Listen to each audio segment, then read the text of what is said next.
The Batman.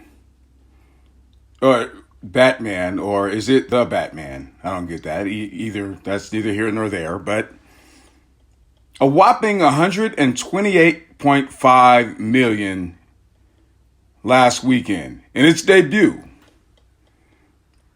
And anytime I talk about Batman, it's hard for me to say the Batman. I mean, are we going to start saying the Spider-Man? The Flash. That sounds right. The Green Arrow. The Boy Wonder. In fact, it was Batman, the Boy Wonder. But I digress. So, Robert Pattinson, who played Batman, I think did a stellar job playing Bruce Wayne. You know, he was considering that Bruce Wayne was kind of weird and dark and kind of a nut job and loony and mental health issues, which is pretty much who Batman is anyway. The problem is, I couldn't tell if he was playing his Twilight character or Bruce Wayne. I mean, this guy should have been in the movie Morbius coming out. I mean, watching this guy, I didn't know if I was watching a horror movie or I mean, because he's so dark and creepy. I'm thinking, is he going to snap and lose it? And the movie, and stay with me. Because if you're a Batmite or you're a Gothamite, this movie was over the top, 5 stars, hands down. But for the average moviegoer, or the mid-card fan, watching a DC movie about Batman, yeah, you can get kind of lost. Hey, the movie starts with the mayor being murdered by the Riddler. First off, like, right away. And the Riddler apparently has on some leather helmet. It looks like an old first century football helmet, and you pull it over your face. And I mean, look at this thing. I mean, it's semi-green, but it's not the green that we're used to seeing in the Riddler. Yeah, the Riddler of old, the Batman 60s, and even in the late 90s, Jim Carrey. I mean, that Riddler was fun. He left clues everywhere, and this guy left clues everywhere, and he wore a semi kind of green, but that football helmet thing, you pull it over your head, man, you got an extra leather piece in front of your face. I'm used to seeing the Riddler with the glasses, laughing, the question marks all over his body, and the yellow hat, the green hat. I didn't even know who this guy was. When they were advertising, they put the poster out, this poster they have out above that you see there. I'm looking, I can figure out who's this guy in that football helmet mask? I read the previews and it's Riddler. And it's not about how Riddler looked. We can talk about that in another rant. But the scene, and then we're in Gotham, and Gotham is dark, and it's Halloween time, and then you see Batman come out of the shadows like he does, and he's fighting some street gang called, they look like Darby Allin and Sting of A&W Wrestling, if you want to look that up. And one of them was a young kid, and he sees him, and he just runs away. But Batman beats the snot out of all the rest of them, as he does. And next thing you see is Batman going to the Gotham City Police Department. Because apparently, Commissioner Gordon accepts Batman as a vigilante, as his being 2 years into being a vigilante. And so he brings him into the Gotham City Police Department, and the cops don't approve of him. And who's this guy? What's he doing here? But Jim Gordon approves of him and brings him in. It took me half the movie to figure out who Jim Gordon was.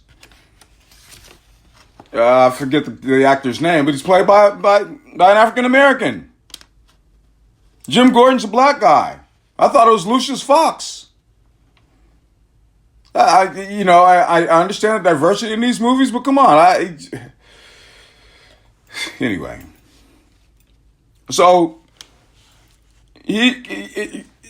crime boss Carmine Falcone. That doesn't ring a bell to anyone unless you're a Batmite or Gothamite. He's aligned himself with the Penguin. Penguin is his number one guy. Falcone is a crime boss of Gotham. And he has Penguin working for him. And Penguin has a club like he does in all these movies. He has a club. And Catwoman, who works as Selena Kyle, for those that you don't know, that's her real name. She's working in this club, and apparently Catwoman has a roommate, and Falcone killed her. For reasons unknown, that the movie really doesn't explain, unless you have a rock star and 10 cups of coffee and you're trying to stay up and figure this thing out. So, the roommate's killed, and it's related to the killing of the mayor. So all this stuff is tied up into to the mayor being killed, to the Riddler leaving clues around Gotham for Batman, because that's all he's doing now, trying to get in Batman's head for whatever reason that they're not explaining right now. Batman notices Selena Kyle and follows her, and they start working together. And then he finds out she's Catwoman. And they want to break the case of the Riddler leaving these clues around and why he killed the mayor and what Falcone has to do with it and how he's tied into it and why her roommate was killed. And Sal Maroni's name was brought in. Sal Maroni is someone that you're supposed to know if you're a Batmite or Gothamite. If you don't know, you're just as lost as anybody else that hasn't seen a Batman movie or follow the Batman character and all the Batman family. His name's brought up because his gang was taken out.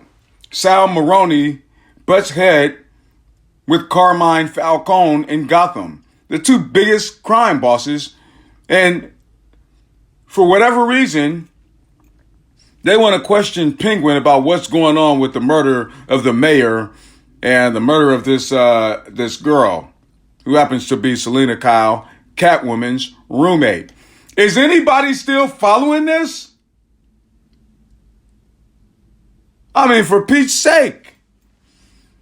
This is only an hour into this 3-hour movie. So Penguin's brought in by Batman and Commissioner Gordon. He escapes in his Ford Echo, and he's flying away. Batman has a Ferrari and can't catch him. 7 minutes of a high-speed chase. He's chasing Penguin in his Batmobile that goes 250 miles per hour, and he can't catch Penguin in his Ford Escort. When he does catch up to him, Penguin says, I ain't a snitch. I haven't said anything. I haven't done anything. What do you want from me? And so they let him go. At this point, with stuff being all over the place still, the Riddler is continuing to leave riddles around Gotham, trying to get into Batman's head. Apparently, the Riddler has issues with Bruce Wayne, so he sends a letter bomb to his house. And Bruce Wayne, who's out fighting crime as Batman, is not there, so Alfred is there and gets injured because of the bomb, and, you know, the history of Alfred and Bruce Wayne. Oh, Master Bruce, I've got to do this. Master Bruce, that's all Alfred's good for. Every movie, you're going to see him doing that.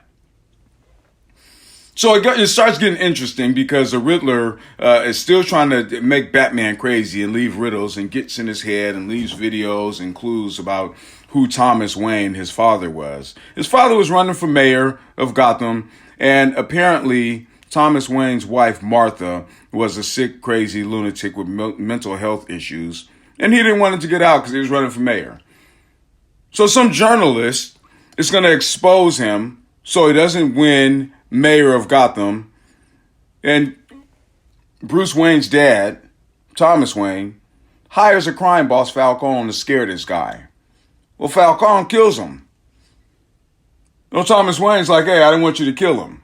Now I'm going to have to turn you into to the police department. Gotham City Police Department is coming to pick you up. What do you do? What does a crime boss do when a threat like that comes to him? He gets rid of the threat, and he kills Martha Wayne, and he has Thomas Wayne killed, which brings us to Bruce Wayne. He finds all this stuff out, and then he meets Catwoman on the rooftop, and Catwoman tells him, Falcone is my dad. I nearly jumped out of my seat. If you're a Batmite or a Gothamite, this is big news. The crime boss of Gotham? His daughter's Catwoman? You kidding me? This is big news in Gotham. And she tells Batman that, and for some odd reason, This is the first intimate conversation they've had, and they fall in love instantly and kiss. Then she tells Batman, I'm going to kill him, and jumps off the rooftop, and she's going to Penguin's Club because she finds out that Falcone is there, and she's going to kill him. And Batman chases her down, trying to get there before her. Well, she gets there and sees Falcone and pulls a gun out on him, but the Riddler is there for some odd reason and kills Falcone. And then the Riddler submits and gets turned into Arkham, but he's put all kind of bombs out online. And so Batman and Catwoman go and they try and disarm all these bombs. And the Riddler has all kind of minions walking around with football helmets put over their faces, leather mask. Bombs set a flood out in Gotham, and things are all out of place. And so they disarm the bombs and they get rid of the minions. And Catwoman gets on her motorcycle and leaves Gotham. And Batman goes down to an orphanage type place and leaves all the kids and all the people out and giving them hope and take them to a shelter. And that was it. I didn't even stay to watch the credits because if they have a follow-up, I'm not going to see it. But I give this movie a 2.7 out of 5 stars. All you did was saw a glorified Gotham on the big screen. And I'm talking the Gotham TV show. And there's 128 million for the weekend. And like I said, if you're a Batman fan, great. But I just missed the Batman of the late 90s and even the 2000s with Christian Bale. I missed Mr. Freeze and Poison Ivy and Two-Face. And I talked about the Riddler. And it was fun. Yeah, Robin came along and Batgirl came along. And I know it was kind of kid-friendly. It might have been kind of corny. But come on, we don't have to get dark. This guy was so dark, it seemed like if they did introduce Robin, it would be Chucky from Child's Play. That's how dark this guy looked. And I get it. If Peter Parker had a past with his parents and they had a movie about Spider-Man, it'd be interesting. I'd probably watch it. And it was interesting that Thomas Wayne was running for mayor and he had a little dirt up under him. And so Batman couldn't handle that. And so he wanted to make things right. But 2.7 out of 5. This was a slow drama that dragged on. And like I said, you true Batman, Gothamites, yeah, I get it. You rave over this. But just the cast. I mean, I'm looking at Falcone, who was played by John Turturro, and he did a good job, but I couldn't get past him being Sal's son, Pino, and Do the Right Thing, or Mo and Josh and Mo Better Blues, or Paulie and Jungle Fever, and he's Falcone now. I had to get past that. I had to get past Jim Gordon being a brother. Yeah, and I like I said, I get the diversity of movies now. In the old 60s, Catwoman, they had an Asian one, they had a white one, they had a black one. The white one was the only one Batman fell in love with. So I can see where they're going now. And Zoe Kravitz did a great job, but yeah, they're making all these characters. I mean, is Alfred going to be black next, and he's going to be talking like Jeffrey from Fresh Prince? Master Bruce. Leave it alone. Luke Cage can never be Asian. He's a black guy from Harlem. I may be going over the top, but that's just my rant. That's just my rant. Leave me a comment in the comment section, and don't get on me too hard, you Gothamites. This is the Waters Rant.